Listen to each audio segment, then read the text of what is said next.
आज मैं आप लोगों को कैपिटल स्ट्रक्चर एंड बजटिंग के बारे में बताऊंगा।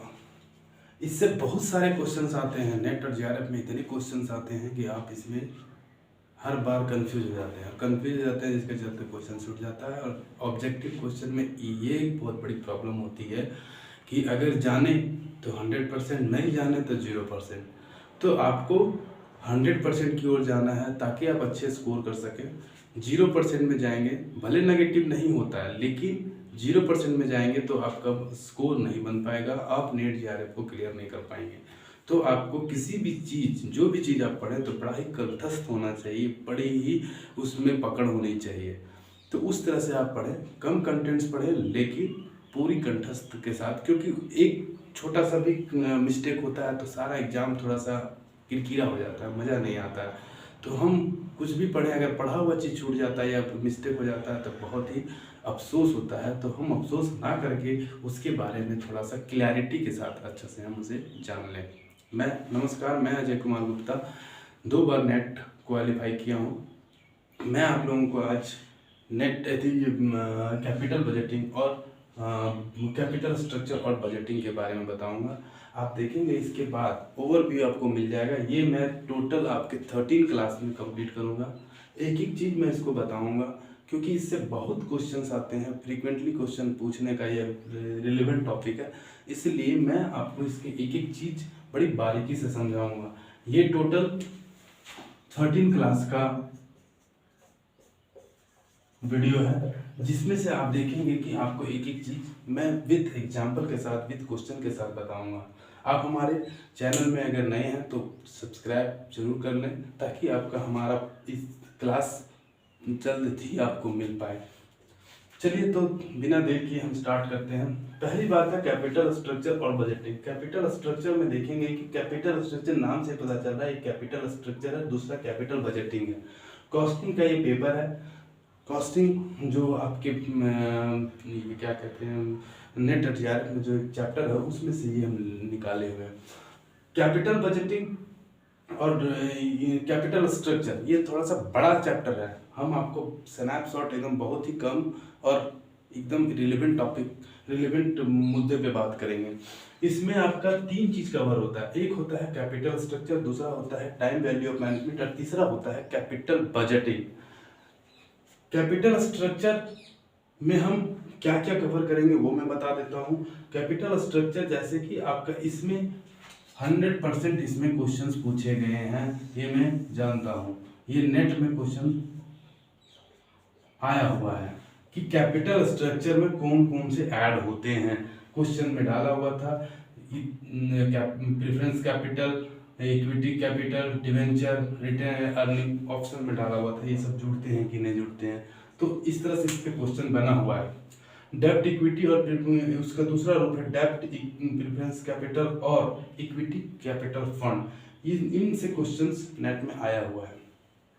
अब हम आते हैं नीचे, इसके हम जो कैपिटल स्ट्रक्चर पढ़ेंगे तो उसके हम प्रिंसिपल को कवर करेंगे, उसके हम एजम्पशन को कवर करेंगे, उसके हम थ्योरी को कवर करेंगे, उसके हम मेथड्स को कवर करेंगे।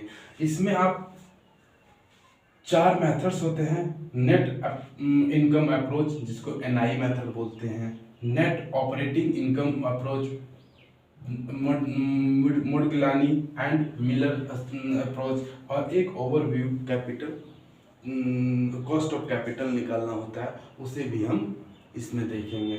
उसके बाद है time value of money. Time value of money question इसमें से आते हैं। ये भी एक रिलेवेंट टॉपिक है जो कि कैपिटल स्ट्रक्चर और बजटिंग का ही पार्ट है।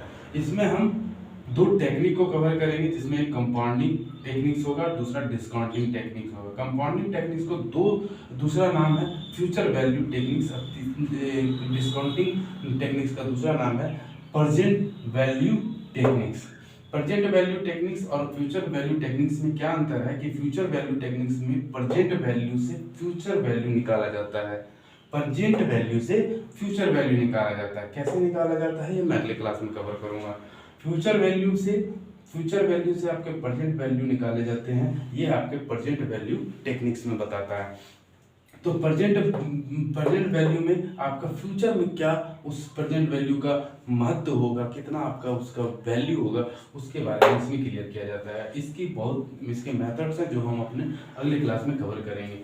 आपका कैपिटल बजटिंग है। कैपिटल बजटिंग को दूसरा नाम इन्वेस्टमेंट और फंड कहते हैं। इन्वेस्टमेंट और फंड कहते हैं। इन्वेस्टमेंट और फंड का मतलब फंड को कैसे इन्वेस्ट किया जाए, किन किन जगहों पे लगाए, क्योंकि हमारे सोर्सेज जो हैं वो लिमिटेड होते हैं। उसके टेक्निक्स बताएंगे, उसके टेक्निक्स बताएंगे। उसमें से आपके 2 वे हैं। आपको किस एग्जिस्टिंग फर्म में आपका कैपिटल बजटिंग लगाना है। एग्जिस्टिंग फर्म मतलब आपके ऑलरेडी फर्म चल रहे हैं, उसमें आपको बजटिंग को लगाना है, या उसमें आपको कैपिटल बजटिंग यूज करना है, या आपके नेचर ऑफ डिसीजन, अगर आप किसी तरह का मतलब नए बिजनेस को स्टार्ट करना चाहते हैं तो उस टाइप की में आपको कैपिटल बजटिंग इस्तेमाल करना है। आपका एग्जिस्टिंग फॉर्म में देखते हैं कि कॉस्ट का रिडक्शन डिसीजन होता है, कॉस्ट रिडक्शन मेथड होता है। इसमें कॉस्ट रिडक्शन मेथड मतलब हो गया जो हमारा कंपनी में मेथड्स है, जो हमारे कंपनी में कार्य किए जा रहे हैं उस कार्य का रिडक्शन करना, जैसे कॉस्टिंग जो ज़्यादा आ रहा है उसको कम करना, इसमें हम कॉस्ट रिडक्शन डिसीजन से जानते हैं।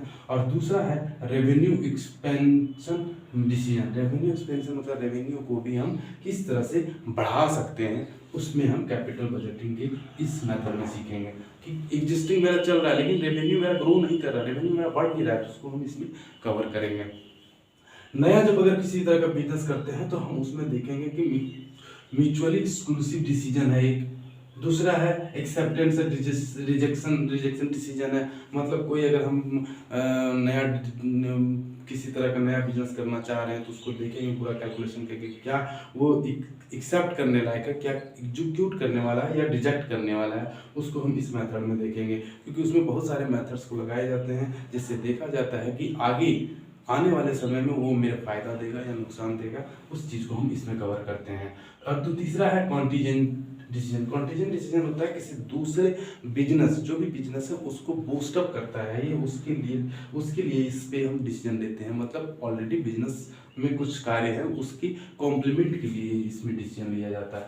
तो कैपिटल बजटिंग में बहुत सारे मेथड्स को यूज करके हम डिसीजन लेते हैं कि क्या ये करना चाहिए या नहीं करना चाहिए। क्योंकि कैपिटल बजटिंग का मेन मुद्दा होता है कि हम जो कार्य कर रहे हैं उसे बेनिफिट तरीके से उसमें डिसीजन लेना है, क्या वो कंपनी के लिए फायदा है, ये नुकसान है, ये सब इसमें देखते हैं। तो इस सारे क्लास में जितने भी सारे क्लास हैं इन सभी क्लासेस को मैं आपको 13 क्लास में कवर करूँगा, पूरे डिटेल में कवर करूँगा ताकि आपके क्वेश्चंस छूटे नहीं, ठीक है, और छूटे नहीं और किसी तरह का भी आप क्वेश्चंस को मिस ना करें।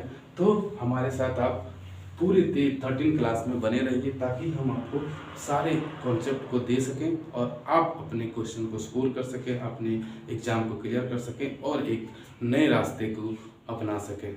आज के लिए इतना ही, धन्यवाद, नमस्कार।